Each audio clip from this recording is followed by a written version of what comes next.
அருட்பெரும் ஜோதி அருட்பெரும் ஜோதி தனிப்பெரும் கருணை அருட்பெரும் ஜோதி எல்லாம் செயல்கூடும் என் ஆணை அம்பலத்தே எல்லாம் வல்லான் தனையே ஏத்து.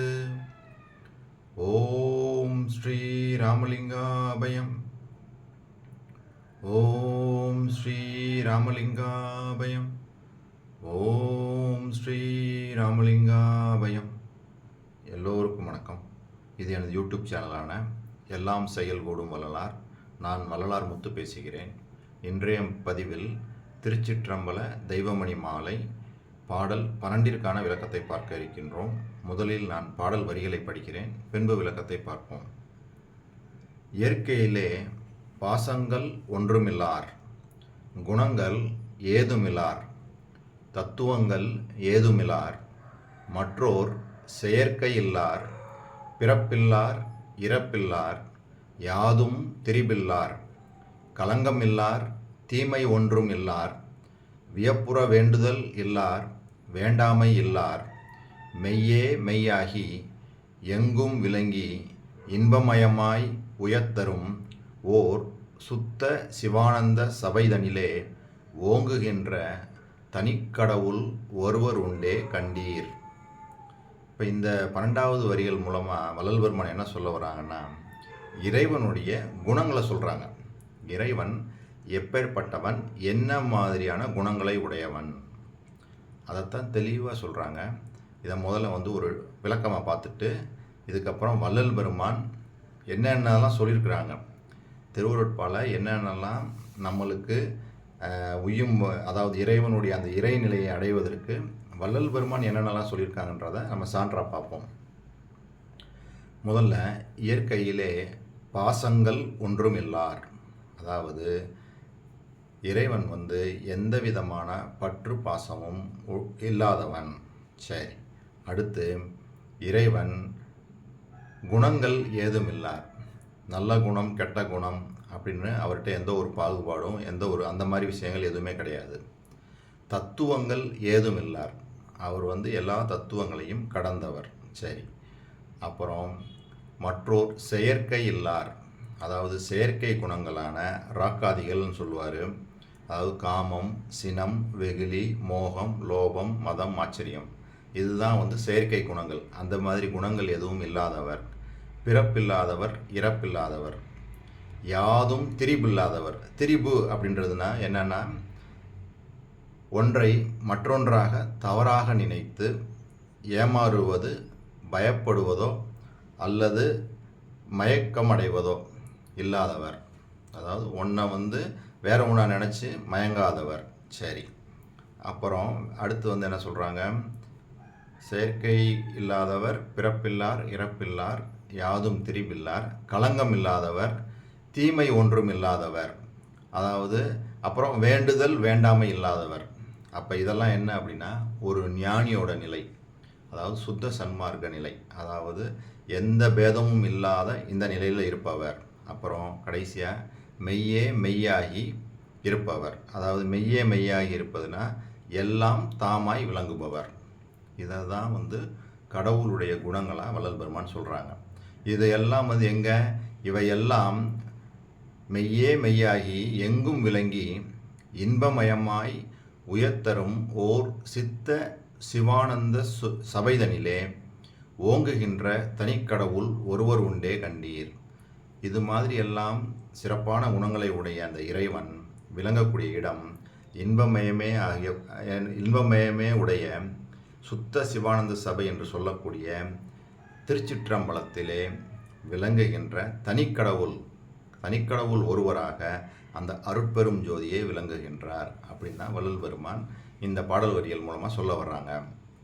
சரி, இதுக்கு இந்த பாடல் சொல்கிறதுக்கு காரணம், நம்ம கடவுள் நிலை அறிந்து அம்மையமாதல் அப்படின்னு சொல்கிறாங்க பார்த்தீங்களா, அந்த நிலையை நம்ம அடைகிறதுக்கு இந்த வரிகளே போதும். இதில் உள்ளதையெல்லாம் நாம் கடைபிடிச்சிட்டோம்னா நம்ம கடவுளாக மாறிவிடலாம். அதுதான் பாருங்களேன் எப்படின்னு. ஏன் அப்படி சொல்கிறேன் அப்படின்னா, அந்த வரிகளே அப்படி தான் இருக்குது பாருங்கள். இயற்கையிலே பாசங்கள் ஒன்றுமில்லார். நம்ம எல்லாமே பாசத்தை வச்சுட்டு தான் சுற்றிக்கிட்டு இருக்கோம். இந்த பாசங்கள் இருந்ததுன்னா நம்ம இறைநிலையை அடைய முடியாது. அதுக்காக விட்டுட்டு காட்டுக்கு ஓடிடலாமான்னா காட்டுக்கும் ஓட சொல்லலை. இங்கே இருந்துக்கிட்டே இது எல்லாம் நிரந்தரம் இல்லை அப்படின்றது ஒரே ஒன்று தான் நிரந்தரம், சத்தியமானது அந்த இறைவன் மட்டுமே அப்படின்னு சொல்லி இறைவன் மேலே மட்டும்தான் நம்ம வச்சுருக்கணும். அன்பு அங்கே மட்டும்தான் இருக்கணும், பக்தி எல்லாமே அங்கே மட்டும்தான் இருக்கணும். மற்றதெல்லாம் மாயை அப்படின்ற அந்த நிலையிலேயே தான் நம்ம, ஆனால் அவங்களோடையே தான் இருக்கணும். ஆனால் இந்த நிலைப்பாடோடையே இருந்து தான் நம்ம அந்த நிலை அப்படி இப்போ தான் போகணும். நம்ம இதில் போய் உலகியலில் போய் உழண்டுக்கிட்டு இருந்தோம் அப்படின்னோம்னா நம்ம கடவுள் நிலையை அடைய முடியாது. அதுதான் அதுக்கே தெளிவாக வள்ளல் பெருமான் ஞானசரியையில் 2 பாடல் அதுக்கு சான்ற நான் சொல்கிறேன் பாருங்கள். 2 பாடல் அதே மற்றறிவோம் என தாழ்ந்திருப்பீர் ஆனால் மரணம் எனும் பெரும்பாவி வந்திடுமே அந்தோ சற்றும் அதை நும்மாலே தடுக்க முடியாதே சமரச சன்மார்க்கத்தவர்கள் அல்லால் அதனை எற்றி நின்று தடுக்கவல்லார் எவ்வுலகில் எவரும் இல்லை கண்டீர் சத்திய மீது என்மொழி கொண்டு உலகீர் பற்றிய பற்றனைத்தையும் பற்றற விட்டு அருள் அம்பலப்பற்றே பற்றுமினோ என்றும் இறைவீரே. பாருங்கள் இங்கே சொல்கிறாங்க, பற்றிய பற்றனைத்தையும் பற்றற விட்டு அருள் அம்பலப்பற்றே பற்றுமினோ என்றும் இறைவீரே. தெளிவாக சொல்கிறாங்க, பற்றுகளையெல்லாம் விட்டுறணும். ரைட்டு. இன்னொரு பாடலில் ஞானஸ்ரீ கடைசி பாடல், சார் உலக வாதனையை தவிர்த்தவர் உள்ளகத்தே சத்தியமாய் அமர்ந்தருளும் உத்தம சர்க்குருவை நேர் உறவே எவராலும் கண்டுகொளற்கு அரிதாம் நித்திய வான்பொருளை எல்லா நிலைகளும் தானாகி விளங்குகின்ற ஏறுறவே விளங்குகின்ற இயற்கை உண்மை தன்னை எல்லாம் செய் வல்லபத்தை எனக்கு அளித்த பதியை ஓர் உறவென்று அடைந்து உலகீர் போற்றி மகிழ்ந்திடுமின் உள்ளமெல்லாம் கனிந்துருகி உள்ளபடி நினைந்தே. தெளிவாக சொல்கிறாங்க, சார் உலக வாதனையை தவிர்த்தவர் உள்ளகத்தே சத்தியமாய் அமர்ந்தருளும் உத்தம சர்க்குருவை. தெளிவாக சொல்லிட்டாங்க. இந்த 2 பாடலே போதும். நாம் பாசங்களை எல்லாம், இயற்கையிலே பாசங்கள் ஒன்றுமில்லார், நம்மளும் பாசங்கள் இல்லாத அந்த நிலைக்கு போகணும். அப்போ என்ன செய்யணும்? பற்றிய பற்றனைத்தையும் பற்றற விட்டு அருள் அம்பலப்பற்றை பற்ற வேண்டும். சரி, அடுத்து குணங்கள் ஏதும் இல்லார், தத்துவங்கள் ஏதும் இல்லார். சரி, இந்த குணங்கள் பின்னாடி அவர் சொல்லக்கூடிய, அதாவது தீமை ஒன்றும் இல்லார், களங்கம் இல்லார், அப்புறம் வேண்டுதல் வேண்டாமை இல்லார். இது எல்லாம் ஒரு ஞானியோட நிலை. அதாவது சுத்த சன்மார்க்கத்தில் நம்ம பயணிக்கிறோம் அப்படின்னோம்னா, சுத்த சன்மார்க்கம்னா என்ன? இது மாதிரி பேதமற்ற இந்த நிலைக்கு, இந்த ஞான நிலைக்கு போகணும். அதுதான் அந்த நிலையில் தான் நம்மளுக்கு என்னது, குணங்கள் நன்மை தீமை, விருப்பு வெறுப்பு, வெற்றி தோல்வி, களங்கம் தீமை, இது எதுவுமே இருக்கக்கூடாது. எல்லாத்தையும் சமமாக பாவிக்கக்கூடிய, எல்லாமே ஒன்று தான், சமமாக எல்லாமே சிவம் அப்படின்னு சொல்லிடுவாங்க. அந்த நிலையில், அந்த ஞான நிலை, சுத்த சன்மார்க்க நிலை, அதைத்தான் இங்கே சொல்கிறாங்க. சரி, அடுத்து தத்துவங்கள் ஏதுமில்லார்.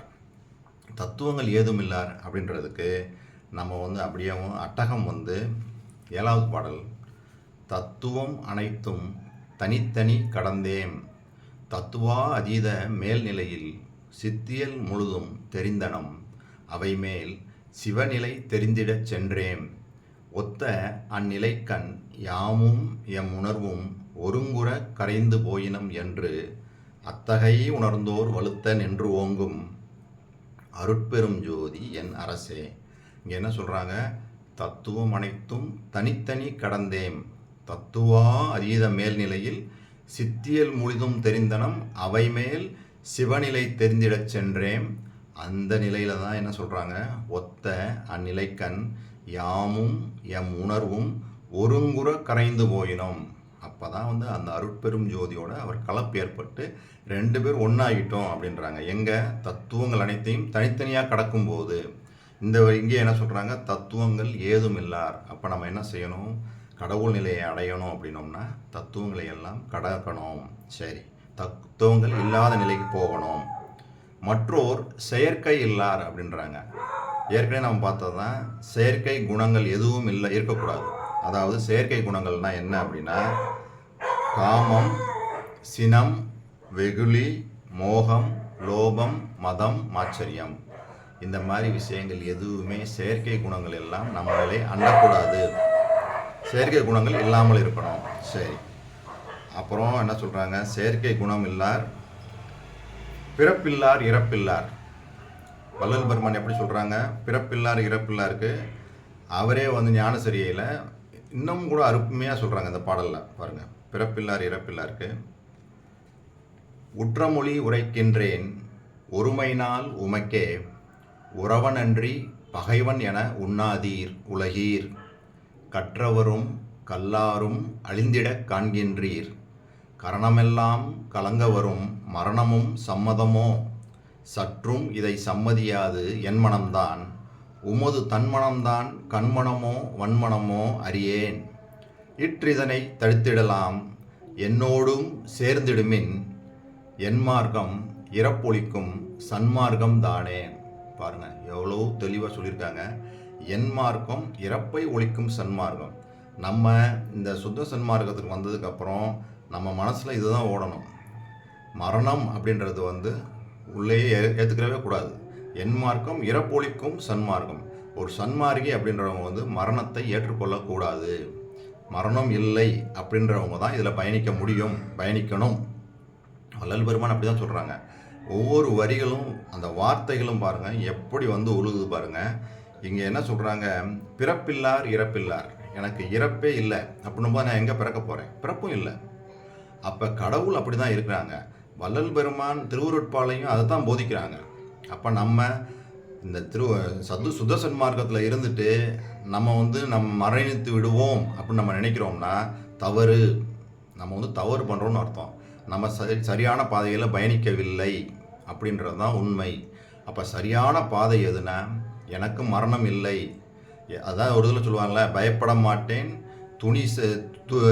சிறிதும் துன்பப்பட மாட்டேன், இனி நான் சாக மாட்டேன்னு ஒரு பாடலில் சொல்லுவாங்க. அப்படி தான் நம்மளும் சொல்லிக்கிறோம், இனி சாக மாட்டேன். ஏன் நம்ம அதுதான் வள்ளல் பெருமான் சொல்லிட்டு வர விஷயமே. சாகாமல் இருக்கிறதுக்கு தான் வள்ளல் பெருமான் அருட்பாவம் எல்லாத்துலேயும் சொல்லிட்டு வராங்க. மரணம் இல்லா பெருவாழ்வு, எக்காலத்தும் எவ்விதத்தும் எவ்விடத்தும் எவ்வளவும் தடைபடாத பேரின்ப சித்தி பெருவாழ்வில் வாழ்வது. இப்போ அடுத்து வரும் பாருங்க கடைசியில், மெய்யே மெய்யாகி வாழ்வது, அதுதான். அப்போ முதல்ல இதை முடிச்சிடுறேன்.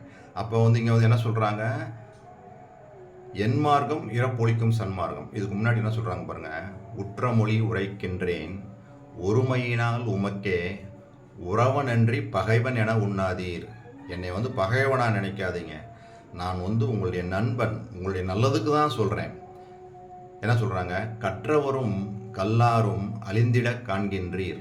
உண்மைதானே? இன்றைக்கி நம்ம என்ன பார்த்துட்ருக்கோம், படித்தவங்களும் இறந்து போயிடுறாங்க, படிக்காதவங்களும் இறந்து போயிடுறாங்க, பணம் வச்சுருக்கிறவங்க இறந்து போயிடுறாங்க, பணம் இல்லாதவங்க இறந்து போயிடுறாங்க, நல்ல மனிதனும் இறந்து போயிடுறாங்க, கெட்டவனும் இறந்து போயிடுறான். சரி, கரணமெல்லாம் கலங்க வரும் மரணமும் சம்மதமும் புத்தி பேதலிச்சு நம்மளுடைய சுய நினைவை எல்லாம் இழந்து முதுமை வந்து அந்த மரணிக்கும் தருவாயில் எவ்வளோ கஷ்டங்கள்லாம் அனுபவிக்கிறோம்.